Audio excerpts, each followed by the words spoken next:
Hello friends, हम लोगों ने लास्ट क्लास में पढ़ा था गोल्डन रूल्स ऑफ अकाउंटिंग।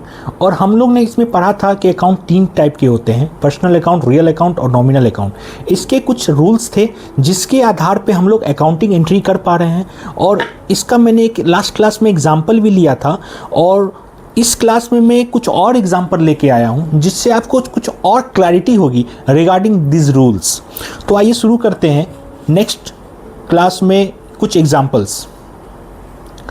तो मैंने यहाँ पर कुछ एग्जाम्पल्स लिखे हैं और एक एक करके मैं इस एग्जाम्पल्स को सॉल्व करूँगा। तो पहला एग्जाम्पल है sale of goods of ₹50,000 to Shyam on credit.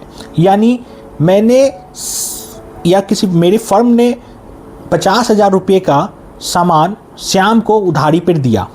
ठीक है, तो मैंने क्या दिया? सामान दिया, यानी एसेट्स दिया।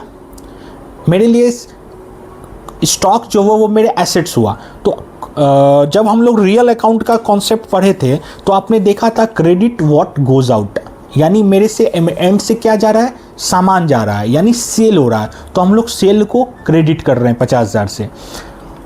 श्याम को सामान मिल रहा है, यानी श्याम पर्सनल अकाउंट है। और श्याम को सामान जब मिल रहा है तो अपना पर्सनल अकाउंट का रूल था डेबिट द रिसीवर, यानी श्याम अकाउंट रिसीव कर रहा है तो श्याम को अपने डेबिट करेंगे।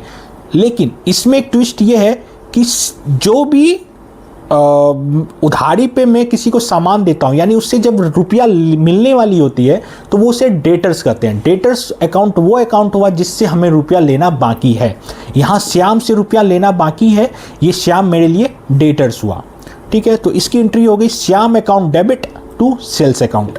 ठीक है, अब हम लोग नेक्स्ट एग्जाम्पल पाते हैं purchase of goods of ₹1,00,000 from Vishal and company on credit. यानी उधारी पर मैंने विशाल एंड कंपनी से 1,00,000 रुपये का सामान खरीदा, यानी एसेट्स खरीदा। Assets debit what goes out, debit what comes in, credit what goes out. यानी क्या आ रहा है? मेरे पास एसेट्स आ रहा है, तो सामान जो मैंने खरीदा ये मेरे लिए एसेट्स है और ये डेबिट होगा। तो हम लोग इसको करेंगे परचेजेस अकाउंट डेबिट, या इसको आप स्टॉक भी बोल सकते हैं क्योंकि स्टॉक आपके पास आ रहा है। कितने रुपए से? 1,00,000। टू क्रेडिट क्या होगा?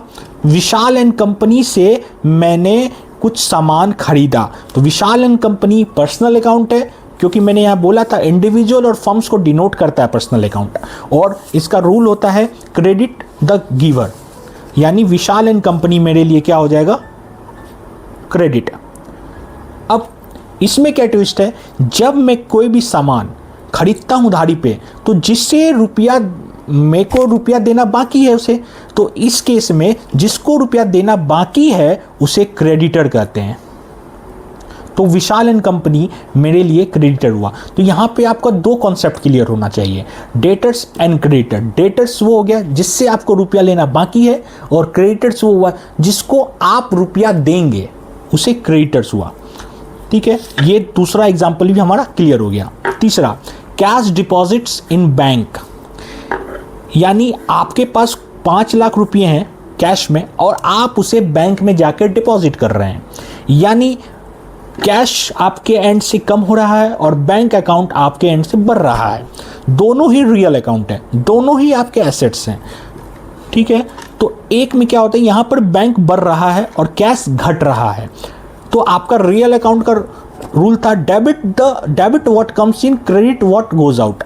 डेबिट क्या हो रहा है? कम्स इन क्या हो रहा है? बैंक हो रहा है, तो अपने क्या करेंगे? बैंक अकाउंट डेबिट करेंगे 5,00,000 रुपये से। टू क्या जा रहा है? कैश। कितना रुपए से? 5,00,000।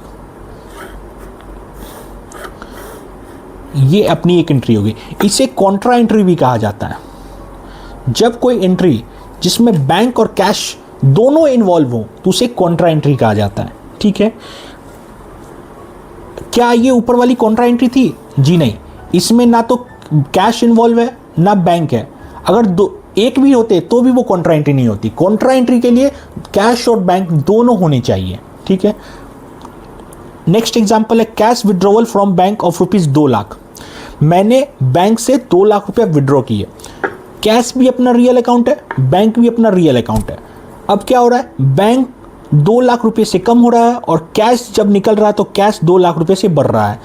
तो रियल अकाउंट के according debit what comes in, credit what goes out. तो डेबिट क्या होगा, कैश, कैश डेबिट होगा 2 लाख रुपए से और बैंक होगा 2 लाख रुपए से क्रेडिट। ठीक है, ये अपनी एंट्री हो जाएगी कैश विड्रॉवल की बैंक से। क्या ये कॉन्ट्रा एंट्री है? जी हाँ, कॉन्ट्रा एंट्री है। क्यों है? क्योंकि इसमें कैश और बैंक दोनों इन्वॉल्व है। तो ये थे कुछ एग्जाम्पल्स जिसके थ्रू हम लोग और ज़्यादा नॉलेज गैदर कर पाए अबाउट गोल्डन रूल्स। हम लोग और भी कुछ एग्जाम्पल नेक्स्ट क्लास में लेकर आएंगे जिससे और ज़्यादा कॉन्सेप्ट क्लियर होगा। क्यों? जर्नल एंट्री जानना आपका बहुत ही ज़्यादा ज़रूरी है, इसके बेस पर ही पूरा अकाउंटेंसी है। और अगर आपका कॉन्सेप्ट अगर जनरल एंट्री में कमज़ोर रह गया तो अकाउंटेंसी आपके लिए बहुत ही ज़्यादा टफ सब्जेक्ट हो जाएगा।